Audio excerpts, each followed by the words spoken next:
This is the Detroit Sports Podcast Network. All right, before we get to this week's episode of Wrestling Perspective with Petey Williams and myself, hold on to the house she's going, Petey, until the theme song. There's a little bit of inside baseball housekeeping that Petey and I want to do before we hit the music and get into the fun and games and the shenanigans. Pete, first and foremost, I got to say, over the week, you came to me with this idea that there's a website we use to sell shirts for our podcast, which we do a pretty good job of selling shirts. I mean, we make enough money to have a really nice, good dinner together every once in a while, but nothing that's, paying rent or buying brand new cars. But you came to me with this idea, and I thought it was genius. Well, how's she going, eh? Yeah, I figured you said, okay, sorry.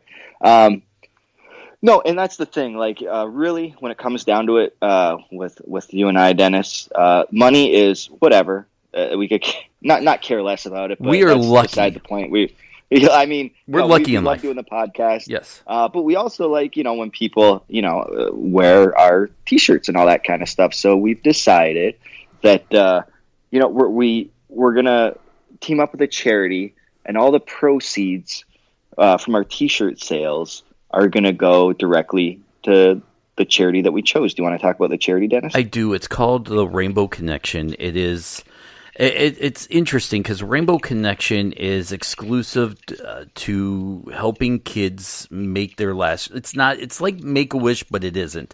They do. I guess they've been around since 1985. They've granted about 3,542 wishes, about that, like that. They have these balls, Dreammaker balls, and they've raised close to $200,000. They're halfway to their funding. They work strictly on donations. They have these events year round. We don't have a relationship with them. We decided to look around and find a smaller charity that we felt like that we could help. Make-A-Wish makes a ton of money, but our cents and dollars goes to Make-A-Wish is a drop of water in a 30,000-gallon pool. There's a lot of big dogs that help those guys out. So we wanted to find a smaller charity that where our cents help. Every dime helps. And that's where we came up with the Rainbow Connection, rainbowconnection.org.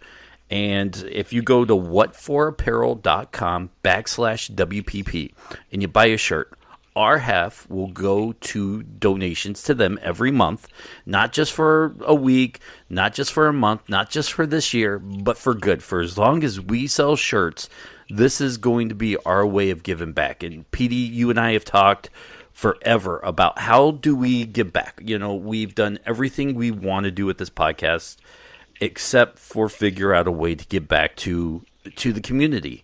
And this was a genius idea you had.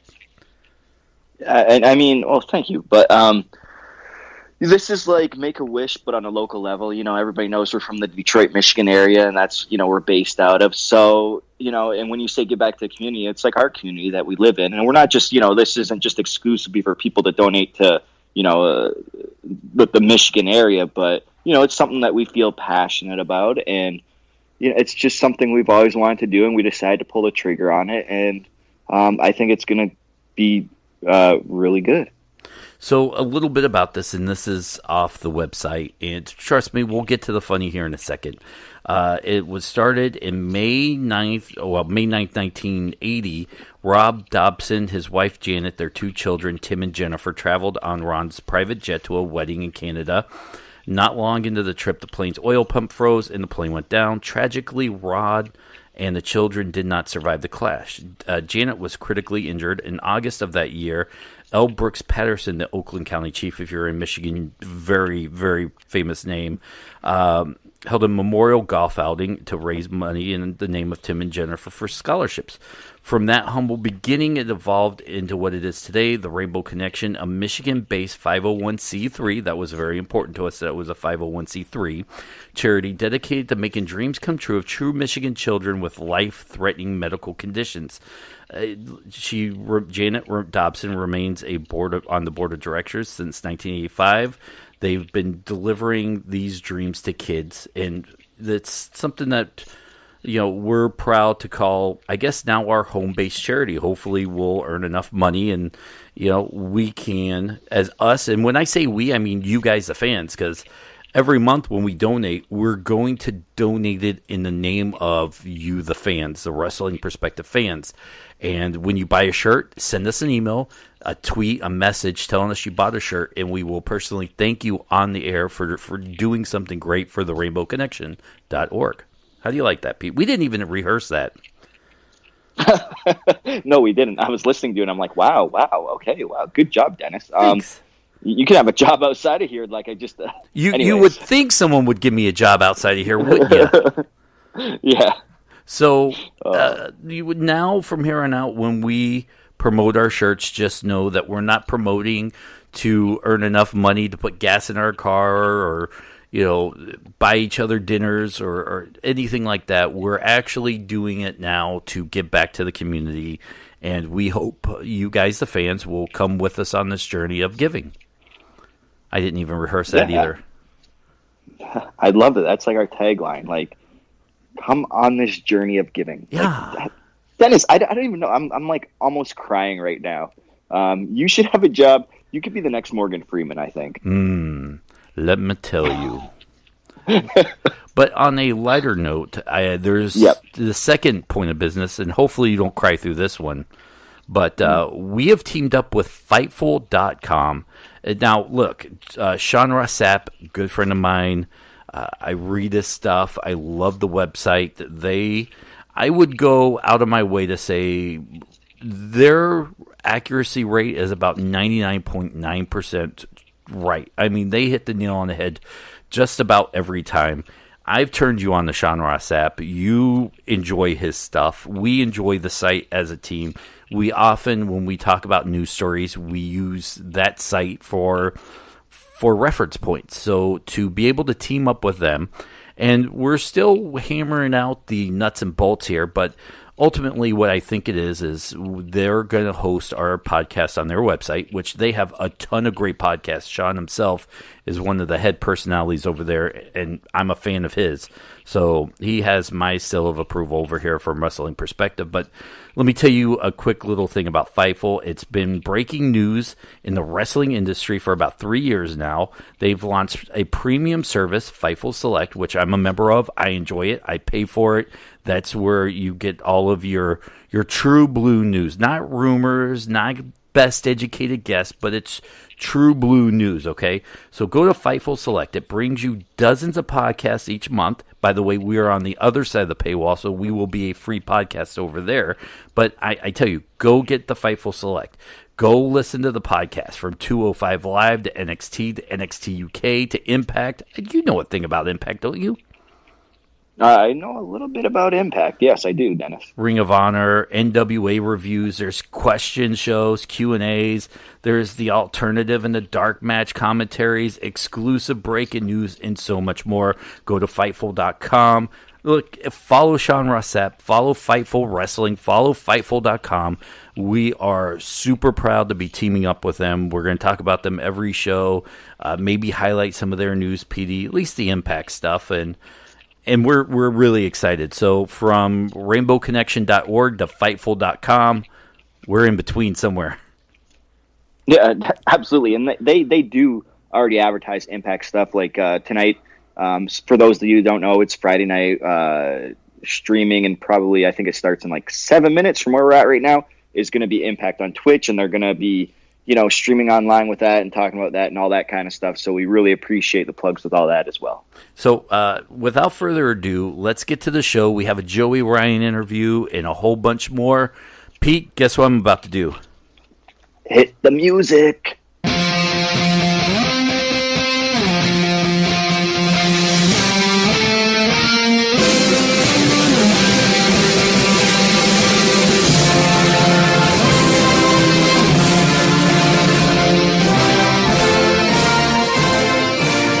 It's this week's Wrestling Perspective podcast. I'm Dennis Farrell, and he's Petey Williams.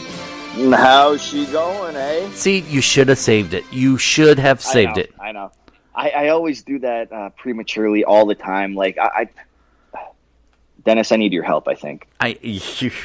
Trust me, you have a lot of premature problems, and not even Blue Chew can help you there.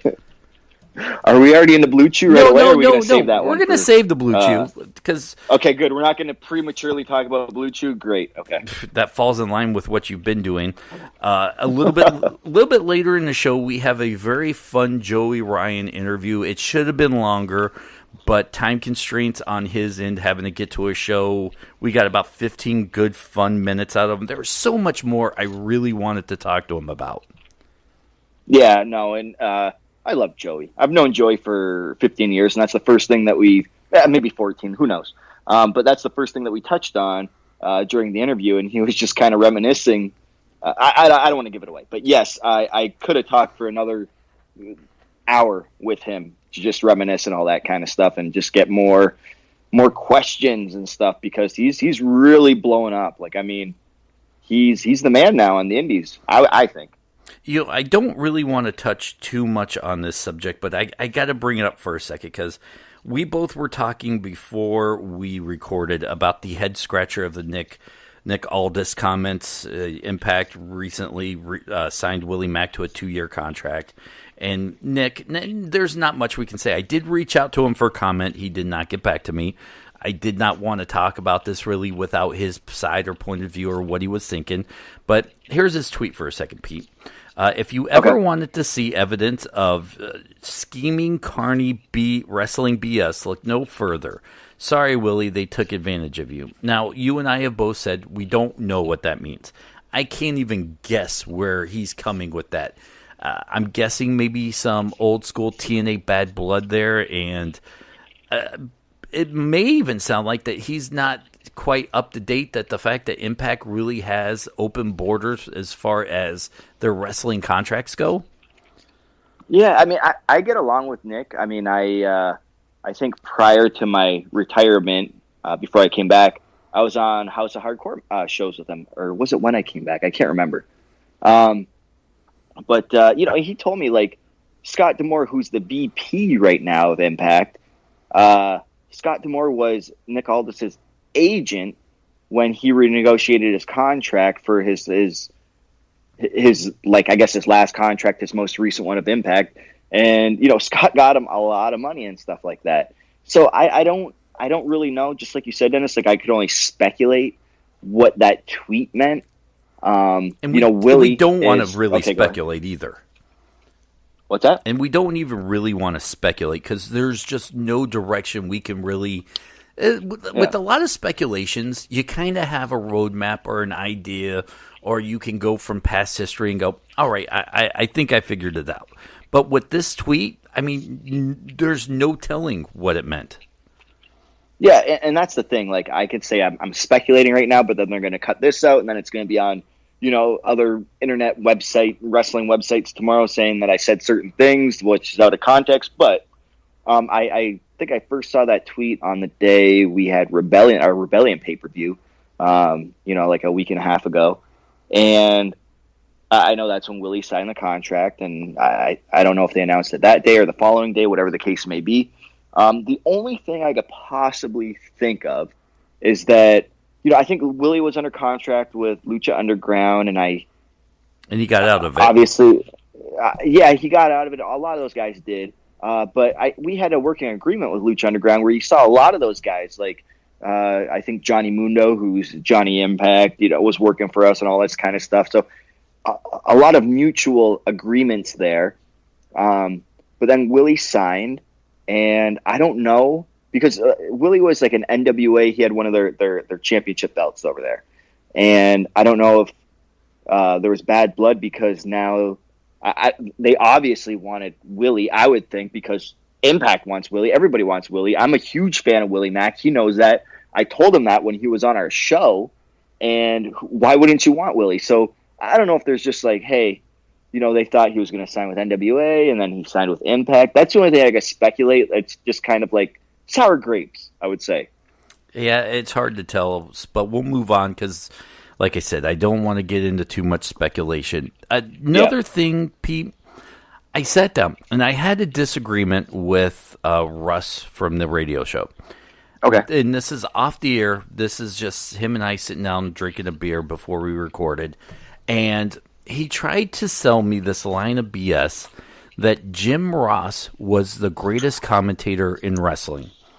And we went back and forth for a little bit. And I kind of called his Attitude Era years a little bit hokey.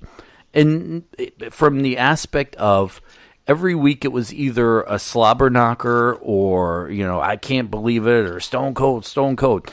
And it was great work, but it just became redundant. And part of this was I was a WCW guy. I will admit that there was a bias there. Then he tries to tell me that, well, you could tell when Vince was in his ear and, when Vince left the booth and did this and this is why he did this. Like all kinds of excuses on why his Attitude Era stuff may not have been his best stuff. So that prompted me to sit down and put the list together of me, my bias, my top 10 favorite/greatest commentators, okay? You got them written down? I got them written down. I actually did research here. All right, so before you go into that list, yes, with Russ, I think he's getting confused with. So I would say that Jim Ross was, since the Attitude Era was the biggest era of professional wrestling history, ratings are through the roof and all that kind of stuff, and Jim Ross was the voice of that. That's why Russ was probably thinking like he's the best commentator of all time because he was in the Attitude Era. He was the voice of the Attitude Era during the tip-top time of professional wrestling. So I could see where Russ is coming from with that, but does that mean he's the greatest? That's debatable. So what's your list, Dennis? Would you put, before I get to my list, let me ask you this. Would you put Jim Ross in your top 5? I probably would. He's not even in my top 5. Okay. All right. Number 1, and I don't think there's going to be much argument, Gordon Solie. Okay. Yep. To me, that was an amazing talent. If you're a young kid and you don't know him, go listen to Gordon. He was smooth like butter on the mic. He really could tell a story without using these big words or getting you confused. It was easy listening, and he didn't talk down to you. He talked to you. That's why one of the big reasons why I like Gordon Solie at number 1. Number 2. Okay. Number 2, and this was a tough one because I went back and forth. There was probably 3 or 4 versions of my list where I had these guys flip-flopped. But at number 2 is Bobby the Brain Heenan. Yeah, that's a good one. For whatever the reason, I connected with him. When he told a story through his words, through his actions. He was one of those guys that used every little bit of being the weasel to his advantage on the mic, and especially being a manager, he really mixed those two together and found a way to make it feel like he was delivering news sometimes. Okay, yeah. No, I completely agree. I would say he's usually a color guy, not the play-by-play guy, so I would say I would rank Bobby Heenan like probably the best color guy in the business, I would say, in history. I mean, that's very, very, yeah. And I'm just trying to go through all the names in my head right now that I would think, but I would rank that up there. And I'm not asking you to make a list on the fly. That's not fair. If you want to spend this next week and think about it, we can go over your list later. I would like to say yeah, but I'd be totally lying to you. I know. I mean, we're just going to discuss this now and move on. That's right. At number 3, Gorilla Monsoon. That was really hard for me between Bobby and Gorilla. To me, it was peanut butter and jelly. I could not really think of one without the other. But in the end, I had to put Bobby just ahead of Gorilla, and I'm not sure why, but that's where I put Gorilla at number 3. I think I know why, because Bobby, like, if you look at all the people that he did play, or that he did commentary with, they were like for years, like they were switched out from like I don't know, like Piper and McMahon and Macho Man and like Mr. Perfect and Gorilla Monsoon. He can call with anybody, so he's just so diverse. So that's why I would put Bobby. But Gorilla Monsoon could do the same thing, and then Gorilla, he's one of the best too. Phenomenal. That's why I had him at number 3. Number 4. to me was a sleeper, a wild card, but he was a voice of my generation, Tony Schiavone. I knew you were going to put him on your list. I definitely knew that. I had to. I was a WCW guy. Yeah, I would rank in my list, not that I have one, but I would rank Jim Ross higher than Tony Schiavone. That's fair. That's more than fair. But, like I said, even at the beginning of this list, bias. I am 100% biased, but I was a WCW, NWA guy before I was an Attitude Era guy. So I have to put Tony ahead of Jim Ross. And by the way, there's still a couple more names between those two. Okay, let's hear them. Number 5, Jesse Ventura. Okay, I like that one. The 80s era, that kind of, yep, I could see Jesse. I remember him calling stuff, and he was great. I remember always him saying, like, I don't think so, McMahon. He was always talking about McMahon and stuff because those two always did play-by-play together. So, I loved it when he was with Monsoon. He's like, Monsoon, let me tell you something. Yep. At number 6, Vince McMahon. I think Vince McMahon was so underrated as a commentator in that era of wrestling. He was phenomenal. When you think of WrestleMania, it's his overlay of "It's WrestleMania" that still rings in your ear today. He was the voice of all those WrestleManias. He had to make that list. He was at my number 6. So, and just so you know, like your list, you're at number 6 right now. It looks like you have Vince McMahon at like 3 or 4 of your play-by-play commentators, and you got Bobby Heenan as your top color, and then your Jesse Ventura is your number 2 when it comes to color commentary. So. Interesting. You should almost make like 2 different lists of who's like the best play-by-play and who's the best color commentator. I like that. I may do that this week. Yeah. So anyways, next? At number 7 is Jim Ross. Okay. Now, fair or unfair? Let's go backwards. For you personally, is Jim Ross better than Vince McMahon? Oh. Man, that is a good question. It's 2 different eras. Absolutely. I can't see like so Jim Ross started about like a WrestleMania 9, and he was really good. But then he was totally the Attitude Era. I can't see Vince McMahon calling Attitude Era stuff because Vince McMahon was really over the top. Like he really put over the characters and stuff like that, especially in their occupational day where everybody was either like a plumber, a tax guy, or everybody had an occupation. And that was their character. So I don't think Jim Ross would have been able to do that. But I think Vince had his work cut out for him a lot more because he was trying to put over guys that, should have never been over. So, maybe he's better than Jim Ross, just 2 different eras. But in your opinion? I don't think so. All right.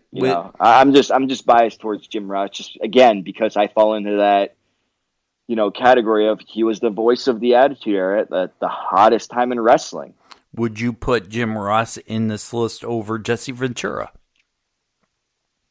Well, see, and the thing is, if I were to do this list, I wouldn't do play-by-play. I would do a different play-by-play and color. You know what I mean? So Jesse's total color commentary. So they're totally different. See, you're talking yourself into having to do this list the more you say, well... I know, right? I'm going to have to actually do a list now. You are. If I was a WWE guy, I could easily put Jim Ross over Tony Schiavone. So that would not be a fair question for you because I know what you would say without thinking twice. Yeah. But let's go on with your list, and then I'll see if there's... Because I have a couple people in mind, and I want to see if you actually have them on your list. At number 8... Joey Styles. Yeah, okay, that's a good one. To me, I love Joey Styles. I think he was underrated. What he did in ECW and a little bit in the WWE, I really appreciated and liked. I think he deserved to be on this list, and I put him in at number 8. That's very fair. Number 9? Jim Cornette.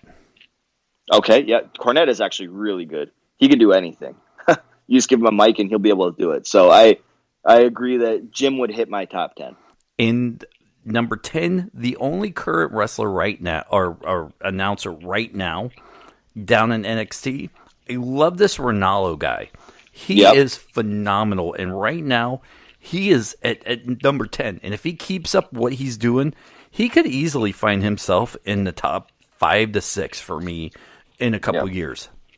So that's one guy I was going to say definitely. Like I didn't know if you were going to put him on your list. So, yes, definitely him. I also would say Mike Tenay. He was the voice of Impact for many years. He was, this is back when they had Tony Schiavone, Mike Tenay, and whoever the third person was at the time. It might have been, I know they had like Mark Madden for a while, Bobby Heenan. They always kind of switched them out, but I like Mike Tenay, like the Professor Mike Tenay, and he was always like very knowledgeable of everything going on. And when it came to Impact, he was really good at the play-by-play. Like I really liked what he did. That's the only other people on the list that I think that I would have put on there that you haven't put on there. Do you have a Mike Tenay story?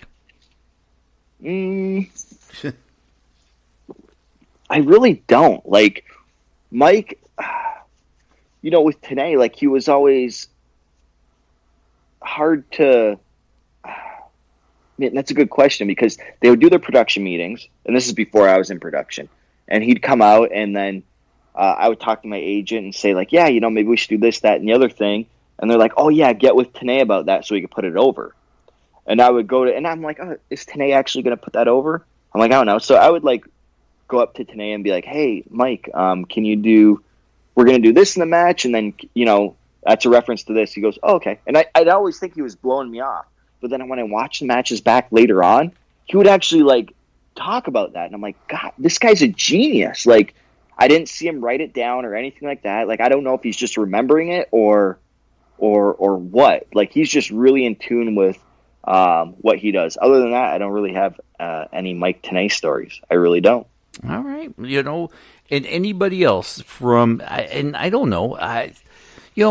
Josh Matthews, I'd like to put on this list, but I think it's way too early in his career, and he needs to do something to really put himself. Well, what? So I'll tell you about Josh Matthews. When I first got in there to Impact, when I returned, wasn't a big fan. I thought he made some minor, all the way from minor mistakes to critical mistakes, I'll be honest with you. But then I look at how the show is filmed now, and we're in the production meetings, and he is so on par. Like we film stuff out of order now, and we film so much content and stuff like that. So for him to actually make sense of it and be able to do it on the fly and all that kind of stuff, it just gives me like a whole new respect for Josh Matthews. I think he has gotten so much better since he first started with Impact Wrestling. You know what? I will echo those sentiments where I was before I got to know him, before I got to see everything he does, not a huge Josh Matthews fan. Like, I thought, come on, man. And then I sat there going backstage watching him do it. And this is a guy who is at every production meeting. He's talking with the wrestlers. He's standing right there as they do headshots and promo shots. He's helping pick out stuff. When there's tweets and digital stuff, he's right there doing all that stuff. Josh Matthews has truly become one of the one-man gang production guys in the back that I feel like if he were to ever go, Impact would be in some serious, serious trouble. That's where I just step in. But anyways, Josh, like, you have to remember with Impact, a lot of us do multiple jobs. Like, I wrestle and I agent. So a lot of people just do so many different jobs, and Josh is so involved with social media, commentary, a bunch of other things where if he just had to focus on his commentary, like, it makes me wonder of how good he would actually be if he didn't have all these other side jobs that he had to do. It makes me wonder, because I think Josh is really good and he could be one of the best in the future. And not just that, but you're also part of the booking committee. You're a producer. You do all kinds of stuff. A janitor. Yep. No, I actually tear down the ring and set it up. No, I'm just kidding. But yeah, no, I get what you mean. I mean, Impact is doing some new things right now. We're trying to make okay. I'll give you one example. You already hit your 10, right? Yes, I'm done. I've been out for a while now. Okay, so let's segue into the Philly tapings. They were at it used to be the ECW Arena. Now it's called the 2300 Arena. And, it was weird. Let's take it back to Toronto at the pay-per-view. I was on the first, and I don't know if we've done a podcast since the pay-per-view at Rebellion, but I was in the first match of the pay-per-view, and then I'm still in my wrestling gear. I have to agent the third match, and I go into the production truck, and I look, and I'm like, huh. Now, our normal director is calling the shots is Andrew Thomas. Okay, and this is really inside baseball, guys. So if you want to hear it, all right, keep listening. If not, then turn it off right now. They'll listen. They have no choice at this point. Yeah, they got no choice. Yeah, fast forward about 45 seconds. Oh yeah, right. But you can't tell a story within 45 seconds. Nope, can't do it. So then Andrew Thomas is normally our director, and then Keith Mitchell is normally our producer, and those are the two people that sit in front of me in the production truck. So then I walk in there, and mind you, I was late for the production meeting in Toronto because Toronto traffic, all this kind of stuff, so I wasn't there for the production meeting. So I get there, it's the third match, and I go, huh. I turned to the music guy, and I said, where's Keith Mitchell? And they said, oh, he's at AEW. I'm like, huh, okay. I had no idea he signed with AEW. So he was our producer. So he's gone. I mean, he's been producing since for 30 years, maybe more. So I'm like, okay, so Andrew Thomas is sitting in Keith Mitchell's spot, so he's the producer now. And I see this guy that used to be our TD, which is our technical director. Now he's in the director spot. And I'm like, okay, I don't really know this guy. And he's never directed before. I know he does a lot of MMA stuff, and he's really good at that. But MMA is a lot easier to direct because all the action is always just in the octagon. So it's a little different for him. And the first night was a little rough. I'll be honest. It was a little rough because we're doing a live show. If you miss a live shot, it's done. The next day at TV tapings, a lot better. I really wish that he would have we would have had a TV taping rather than a live pay-per-view for his first directorial debut. But it didn't happen that way. So it was kind of interesting how that happened. So he also, so he's the director. He also is continuing his job as the technical director, meaning he has to do two jobs at once, which is unheard of. If anybody's listening to this right now that knows what a technical director does and a director does, they would be like, that is so ridiculous, it's impossible. Well, he did it, and I give, his name is Rick. I give Rick all the credit in the world because he was doing two jobs at once on a live pay-per-view. Kudos to him. Good job, Rick. Wow. What was the mood like when you talked to somebody about Mitchell leaving? Was it kind of like, oh, I won't get those guys, or congratulations, move on?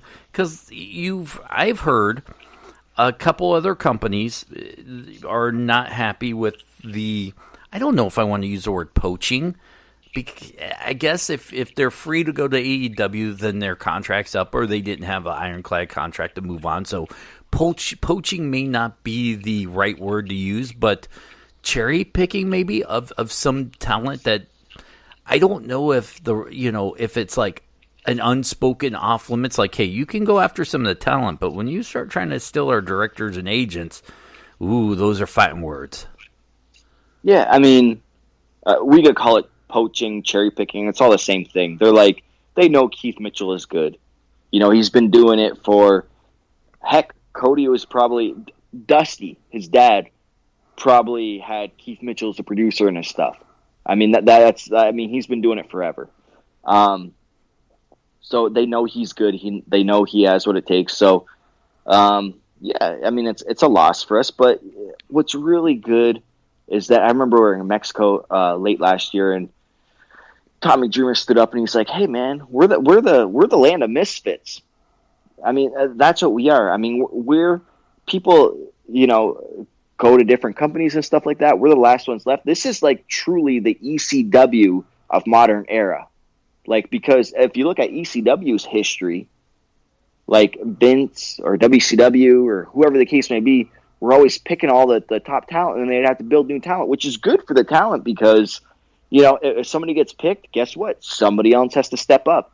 And, you know, heck, maybe I'll be the next producer or director. Hey, Dennis? Well, it looks like you're not going to be a next champion of anything there right now, which... Oh, come on. No. Come on. No, hang on. That's not a knock on you. You know, every once in a while, I like to complain about something with you. And maybe part of this is I'm friends with you. Best friends. BFFs. We do each other's hair and talk about boys and pillow fights some nights. All the time. All the time. But right now... And I talked to Dave Chris about this when Dave and I were golfing about you.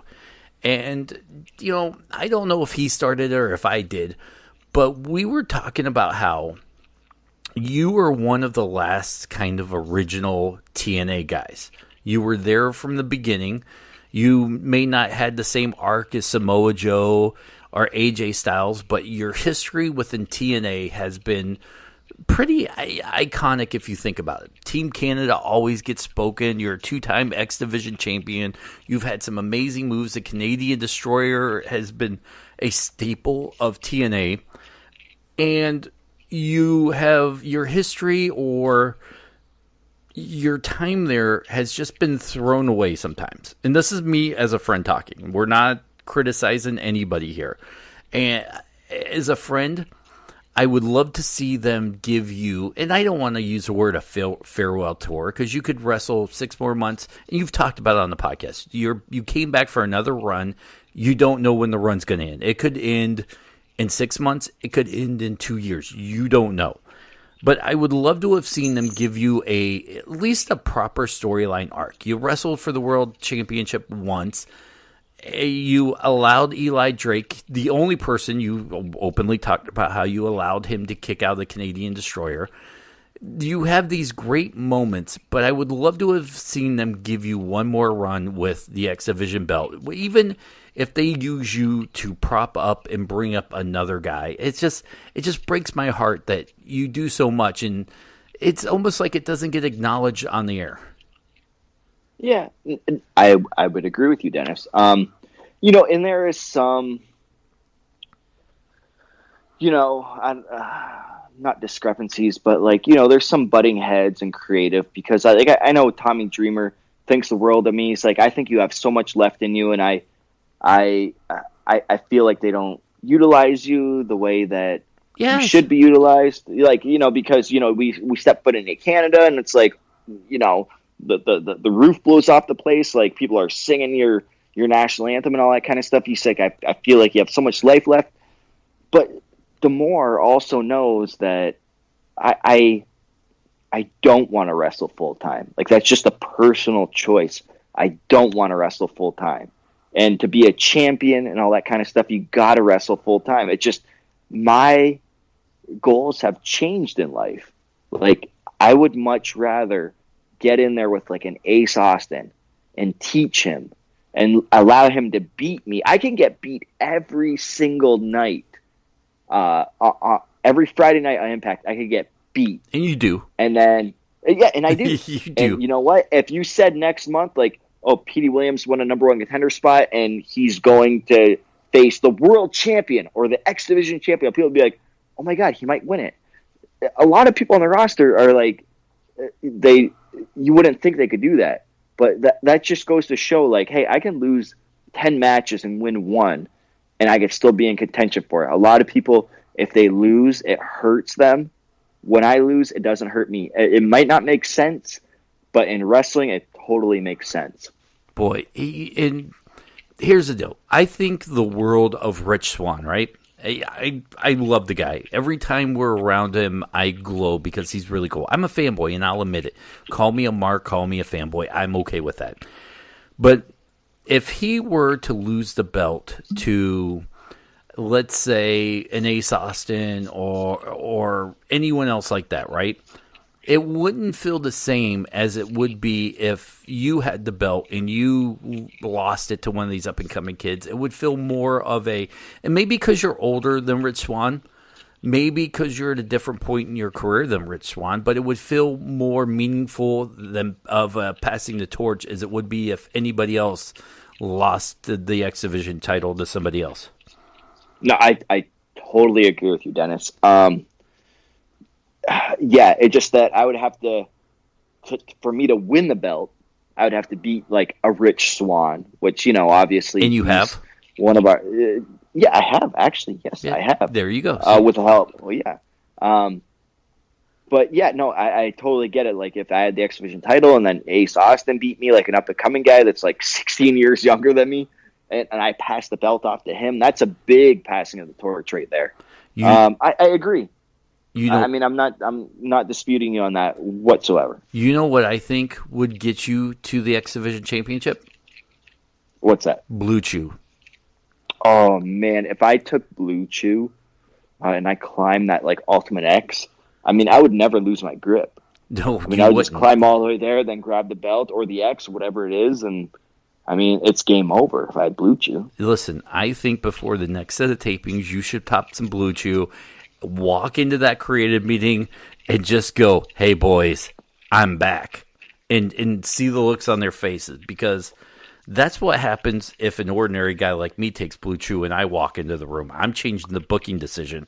Let's say I walk into that room and the wife has, wants to read a book or watch Live PD or, How I Met Your Mom, whatever girls watch on TV at night, and I walk in with Blue Chew, the booking committee is going to overturn that decision, and guess what? We're having a main event match in the middle of that bed for the sexual championship of the world. Right there. Sexual championship of the world. Is this like sexual championship wrestling? SCW? That's exactly what it is. Like the ref will crawl up from under the bed like a Money in the Bank situation. I'll be like, where did we even get a ref from? Okay, I'm going to go with this. And then boom, it's on. And I'm going to have a 60-minute Iron Man match. And in the middle of that bed, it's going to be a clean finish. I'm going to have her tapping out with Blue Chew. Do you want her to tap out, or do you want her to like pass out? Oh, listen, like TKO, technical knockout. Oh, either way, I want the clean finish in the middle of that bed. You know what? Maybe I'll even pin her. Put both those shoulders on the mat. Get the clean 1, 2, 3. Call it the Montreal Screwdrop in Detroit. I mean, I would love to see. I would actually pay money to see it. But you know what? You don't have to pay money to see it. Because isn't our Blue Chew free, Dennis? Well, you are giving away the people's first order for free.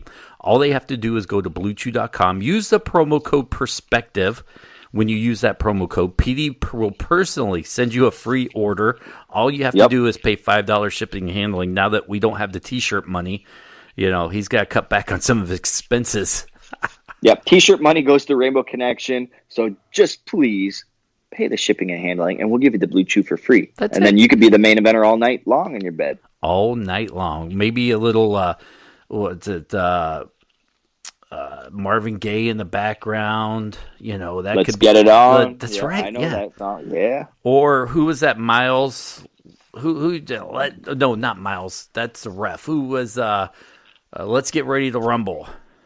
That was Michael Buffer. Man, why am I? Yeah, Michael Buffer. Oh, yep, let's get ready to rumble. Could you imagine Michael Buffer standing out in front of your yard like John Cusack with the mic over his head, and he's like, yeah, the stereo. Yep. And that's how the match in your bedroom begins. Let's get ready to rumble. Listen, I got the thousands in attendance and the millions watching worldwide. That's right. Let's get ready to rumble. Blue Chew is made with the same active ingredients as Viagra and Cialis, so you know it works. It's chewable, so it works twice as fast. Made in the USA, so it's cheaper. No awkward doctor's visits unless you're into that kind of thing. Hey, cool for you, but you can get it via the website, so go there. They'll send it to your house, discreet package, because nobody wants to drive by and then see like a package thief trying to steal a big blue box that says, penis pills. So penis pills. And the same active ingredients as what? Cialis and Viagra? Yeah. Oh. I'm starting to. Yeah, you would think that I would take Blue Chew, right?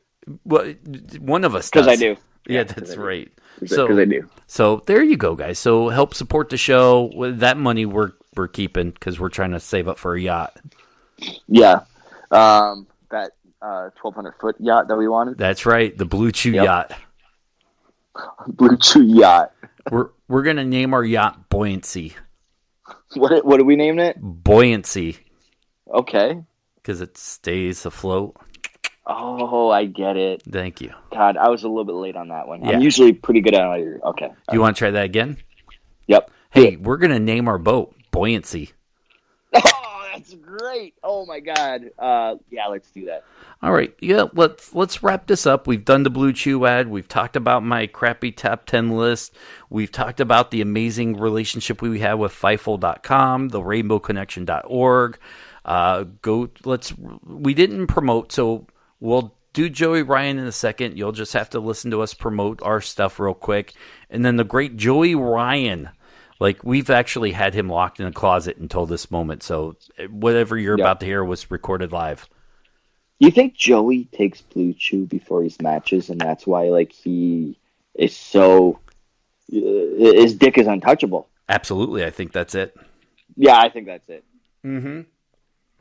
All right, Pete. So let's promote some stuff. Okay.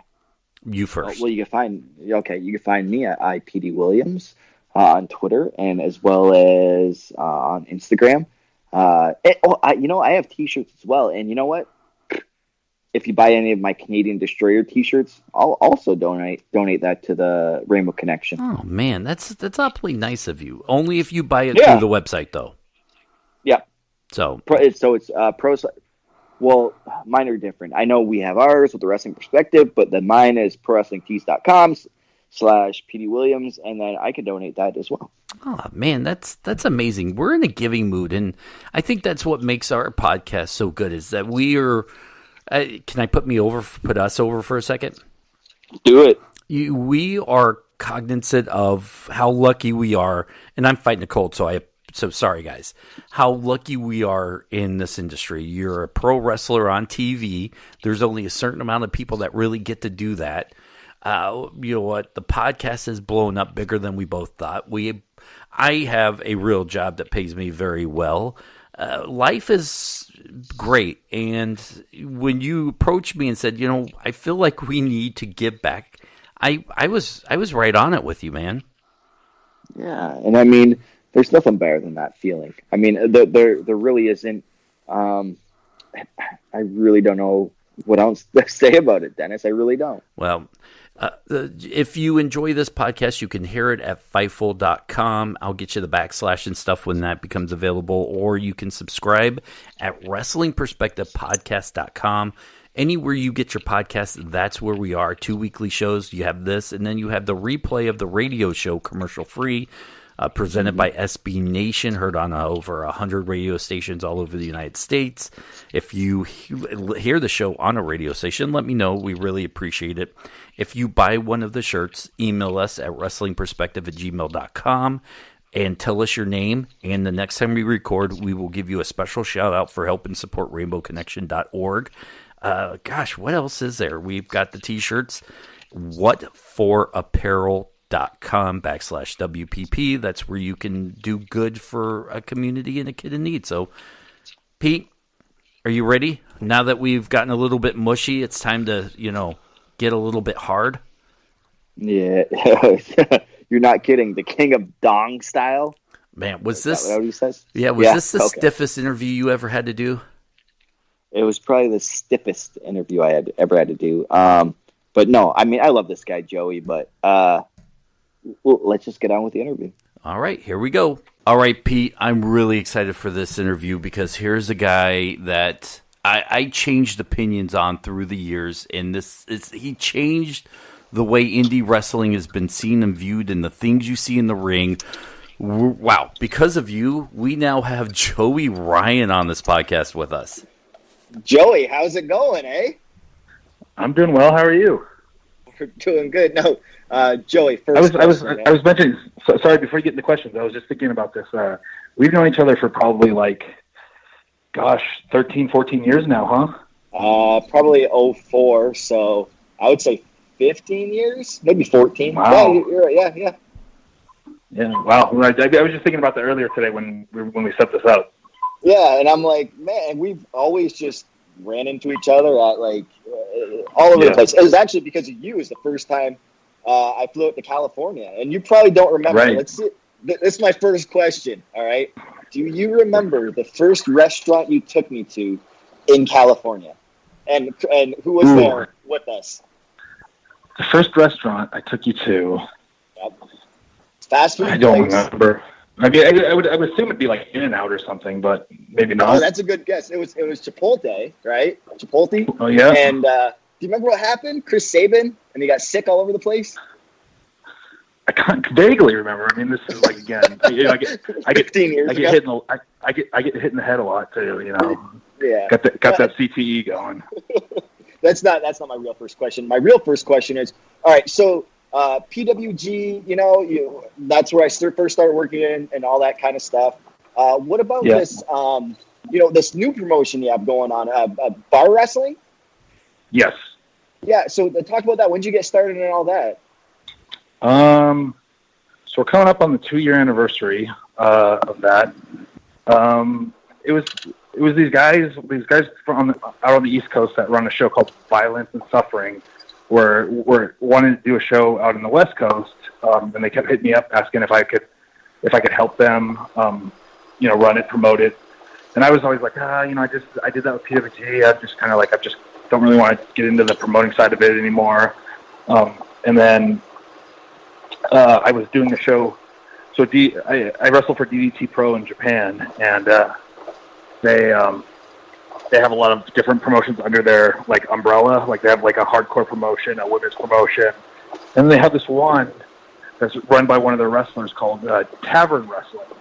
And it was basically the same thing. It was just cheap tickets, cheap drinks. Everybody was having. It was like the most American Japanese audience I'd ever been in front of because the whole audience was drunk. They're usually quiet, but like they're all drunk, so they're all rowdy and all. It was like it was the most fun show I did in Japan. So I was like, I'm gonna try to do that here. And so it's the same thing, standing room only. Everybody's pushed up against the ring. It's just like it's more of a party than a wrestling show. It's like a party, but like, oh yeah, there's also wrestling happening. Listen, I'm going to jump in and ask a heavy-hitting question right off the bat. And look, I know you're not going to come on the wrestling perspective and break any news. I get and understand that, but we're in the midst of your farewell tour. You had a great tweet talking about how your Guess the Word is out. Have you signed? Haven't you signed?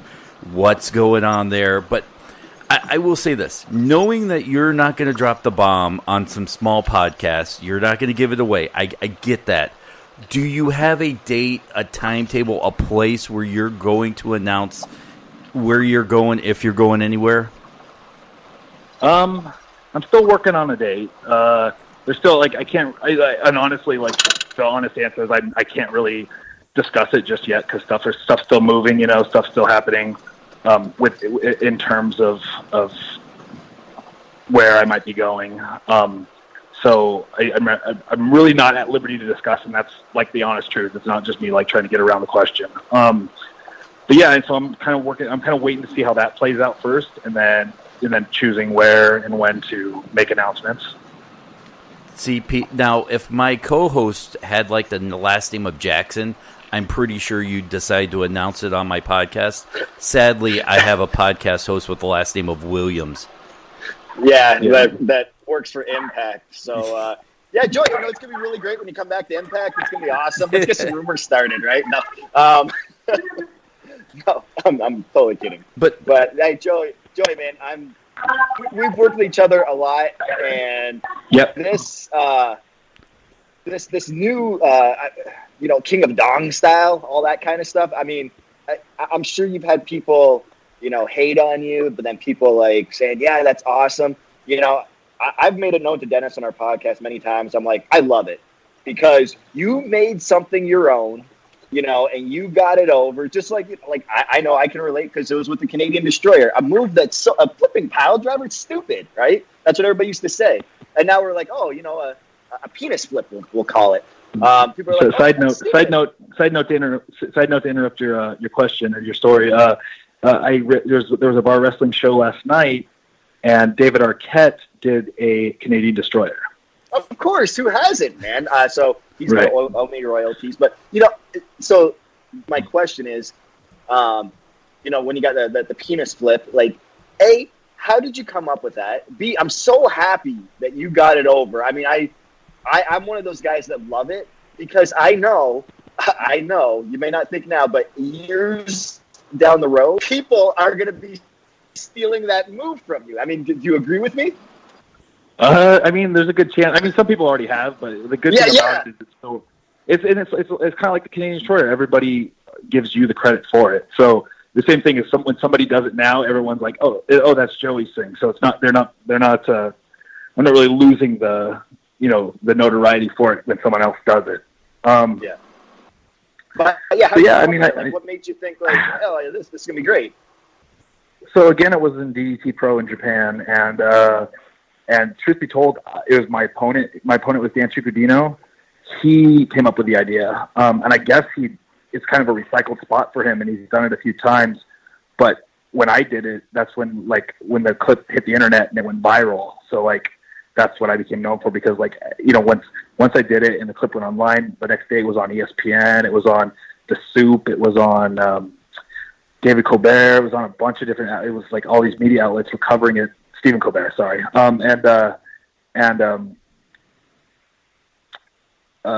yeah, so it just became like a thing, and I was like, okay, cool, I'm gonna get like 2 or 3 months out of it, and now it's been almost 4 years.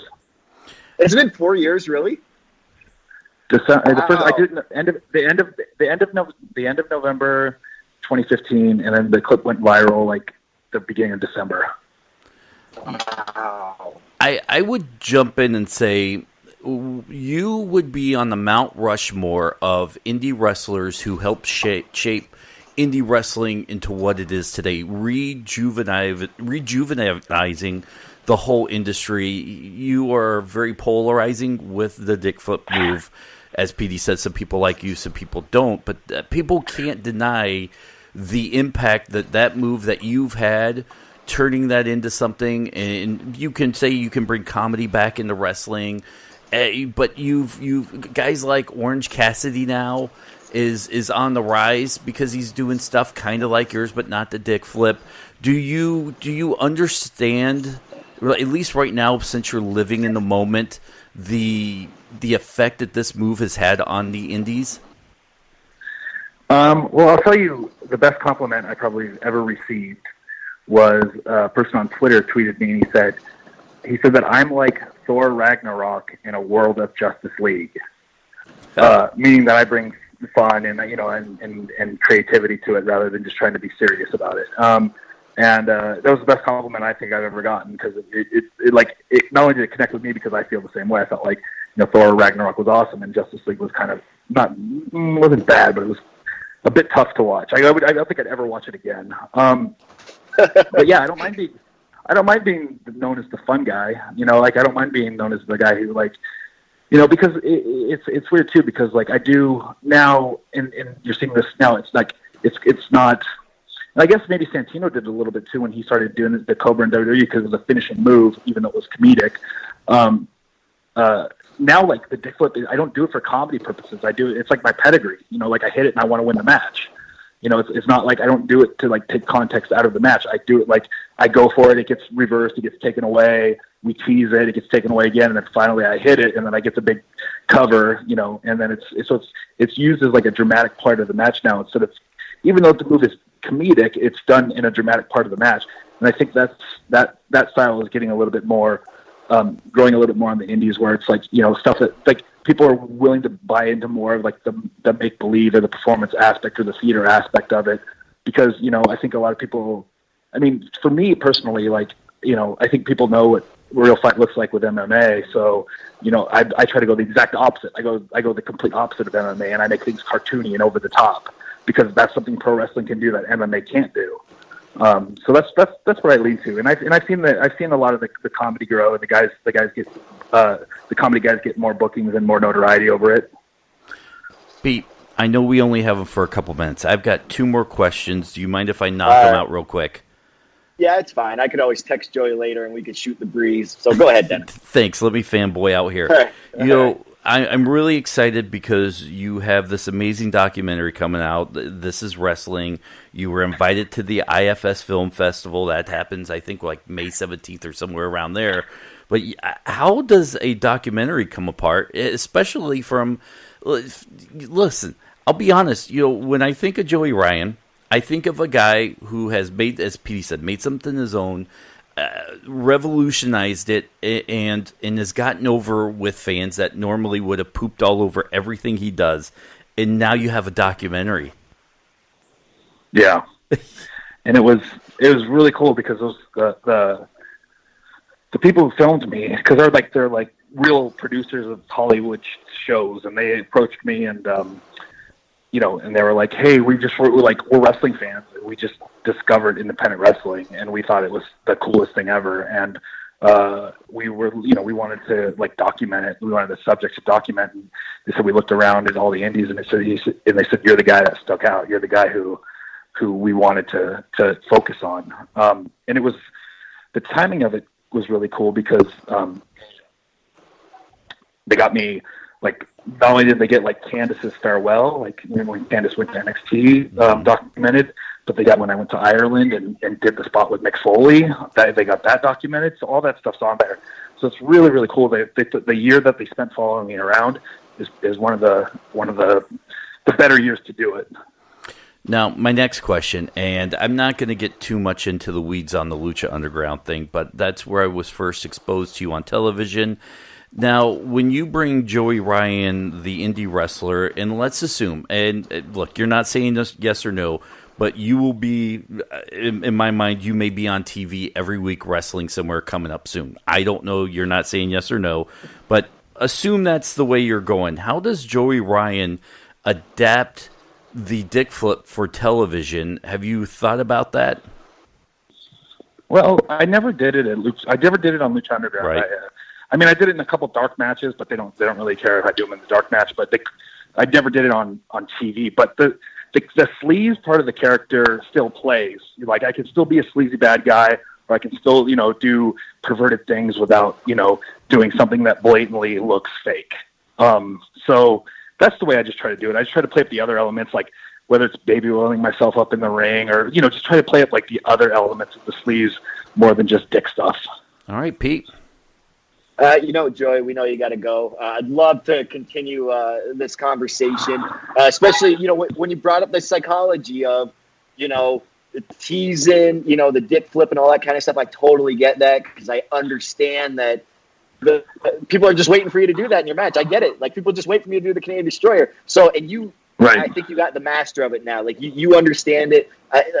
That's great. And I think that's why you're making it, that's why you made it famous. I mean, if you put it in somebody else's hand, they might not be able to do what you've done with it. So kudos to you, right. Man. That's brilliant. Well, I appreciate that. But Joey, where can people find you? T-shirts, all that kind of stuff. Go ahead. My merchandise is at prowrestlingtees.com/Joey Ryan. You can get autographed pictures there too, not just T-shirts. You can get little they have action figures of me, hats. You get all that stuff on that site. Then on Twitter, I'm at Joey Ryan Online. On Instagram, at Joey Ryan. So those are probably the best ways to. Get a hold of me. Pete, I'm telling you. Sorry. I didn't mean to cut you off, Joey, but I was going to tell Pete, you'll be in town 2 days in Michigan for Chainsaw Wrestling and Pure Pro Wrestling. Maybe Pete needs to get a babysitter and come out and see this live. You know what? I think they contacted me. Anyways, we'll talk offline about this. But yeah, I mean, Joey, I got to see you again, man. Yeah. I'm actually in the Traverse City show. I'm wrestling Scott Steiner, an old buddy of yours. What? So, no, man. Yeah. Get the gang. So I'm interested. I'm interested to see what he thinks of the dick stuff. See if he'll take the dick bump for you, or he'll be like, "Man." I mean, stranger things have happened, but yeah, I don't think he'll want to, but stranger things have happened. Hey, you never know, man. He might. I got to see this. I hope somebody records it and there's stuff online about it. If I'm not I'm there, sure somebody will. I'm sure somebody will. All right, Joey. All right. All right. I think I got to Thanks, get going now, Joey. yeah. Thank you.